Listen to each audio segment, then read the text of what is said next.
Is the ANC turning the country around seriously? Political analyst Prince Mashele helps us make sense of the ANC manifesto and some controversial policy promises. Good to see you as always. Thank you. Good to see you and compliments. Thank you. I saw you listening in. What did you make of that? Well, I think Ronald said what a politician must say from the ANC, because the manifesto is a script, it's a tune, so everyone is supposed to sing from that. But there is a world outside the manifesto, which is the world of reality. The reality is we have 9 million South Africans who are unemployed. And these 9 million South Africans who are unemployed have been unemployed under the ANC government. So it's got worse. It's got worse. I kept on pushing on that, but he kept on saying that schooling's got better, so there are more people looking for jobs. But it's actually not true. If you look at schooling, if you look, half of the kids who start in grade 1 actually don't sit to write matric. No, they don't make it through. So when he says that we have more unemployment because the schooling system has produced more educated people, is actually wrong. We have more unemployment because we have more uneducated people who have been fed by the education system administered by the ANC. I mean, many people are leaving school without being able to read. Even those, by the way, who I teach at university, even those who get a bachelor, by the way, it's hard. They can't read and write at university. The quality of our education system in South Africa, it's terrible. Yeah, and I mean, they failed there when it comes to health departments. Many of them are riddled with corruption still. People aren't getting the health that's been promised to them. And it seems that this manifesto just duplicates what we've seen in previous manifestos anyway. Look, the ANC has mastered the art of language and promises. But the reality out there, let me tell you, Ronald Damula would not want to take his child or his relative to a public hospital in a township. No, he wouldn't, because the conditions are terrible. The ANC politicians are taking their relatives to private hospitals. They are taking their kids to private schools. Why? That's quite because a message, isn't it? They themselves have lost confidence in the very government that they are running. So let them tell the message of the manifesto, but our responsibility is to tell the truth as it is lived by people on the ground.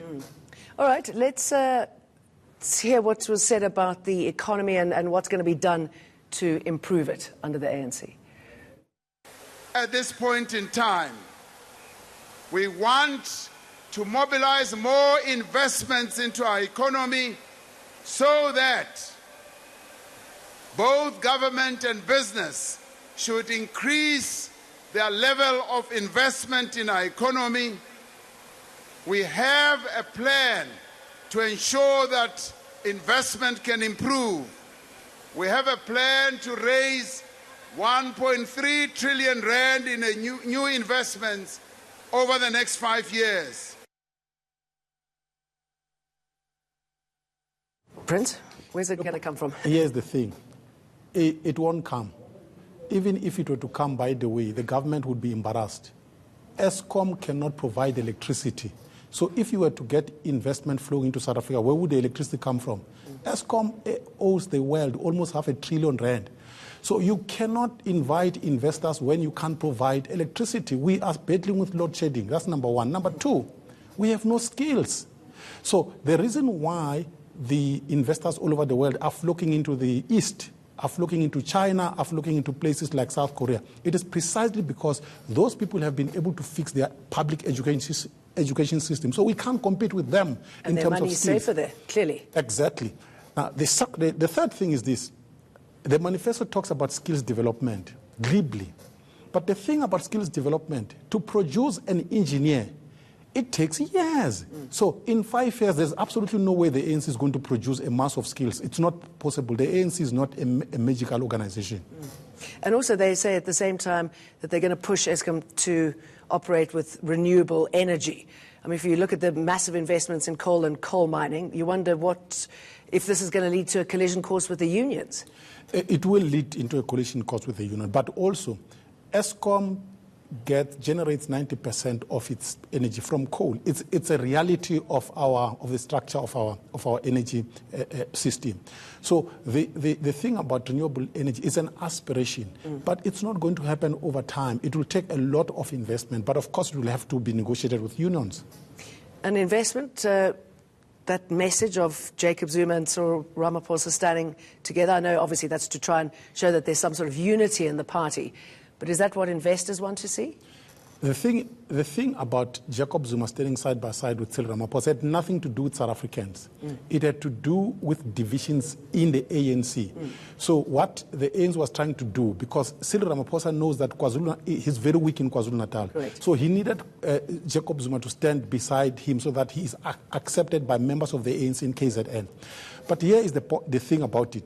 Jacob Zuma is a massive national liability. We all know that. This is the man who has collapsed our economy, right? So South Africans don't want to see this man. He was supposed to be confined to Nkandla.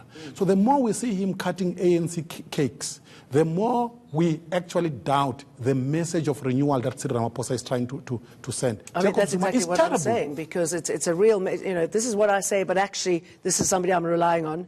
At the cost of the message to all of you, just for the unity of the ANC. You can't make a commitment that you want to fight corruption, and you are seen sending to the embodiment of corruption, who's Jacob Zuma. It's a contradiction. So as I sit here, I actually don't know who to believe. Do I believe Cyril Ramaphosa or do I believe Jacob Zuma? It's a problem. And that's what so many supporters want to see, is the backbone in Cyril Ramaphosa. And you just wonder if anything in this election manifesto is going to give him what he needs to propel himself and the party forward. Well, I think he's waiting for the elections. My sense, by the way, and I've made this prediction openly, I think the ANC is going to win. It could even clock 60%. So he is waiting to get a mandate directly from the people. Maybe he will begin to act. But by the way, Cyril Ramaphosa has no history of being firm. He has a history of being a negotiator.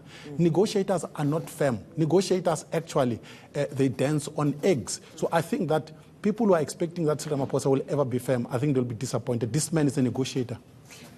Areas that are down to be tackled, gangsterism, illegal immigration. How difficult will that be, considering the amount of police who are complicit in what's going on? Well, the problem of corruption in the police is huge, number one. Number two, there's also no capacity in the state to do what they're promising. Look, we have millions of foreigners, illegal foreigners in South Africa. The government does not even know how many of them. That's the challenge. So how do you fight people you don't even know how many of them? So the government has no capacity whatsoever. So I don't actually believe this promise. All right. So they're looking to sovereign wealth funds to raise the financial sector for long-term investments. Again, where is that finance?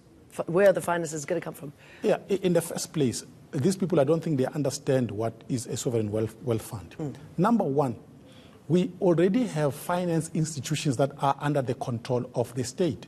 Take, for example, the Public Investment Corporation. It's a huge fund, the largest in Africa, I'm told the 10th largest in the world.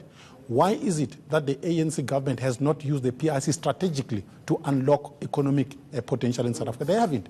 So the fact that they have failed to use instruments that are already at their disposal doesn't give me confidence that a sovereign wealth fund can be used. Again, it could be looted. Look at what happened to the land bank. The ANC cadres looted the land bank beyond repair, right? So if you create another institution, throw a lot of money into a pot, I would not be assured that such money wouldn't be looted. What do you think the DA and the EFF are making of all of this? They are in a terrible shape. I mean, the EFF has been badly exposed by the VBS. In fact, the character of the EFF as a gang of young thugs has been exposed. South Africans no longer trust that bunch. The DA spent the past year or so shooting itself in the foot, fighting unnecessary racial wars with Patricia de Lille. The DA is in a terrible shape. That's why the polls suggest that actually it's going to regress in terms of political support. So South Africa is languishing under a dictatorship of no alternatives. That is why I think the ANC is going to win. And I should imagine that people are just desperate for something that doesn't duplicate what the ANC is saying. And I'm not sure who's out there doing that. Yeah, but there isn't. There isn't. I mean, the EFF, by the way, are children of the ANC. They were very well trained in terms of doing corruption. The ANC is a university of corruption. The EFF are its graduates. So if you were to place your faith in the EFF, you want to perpetuate what the ANC is doing.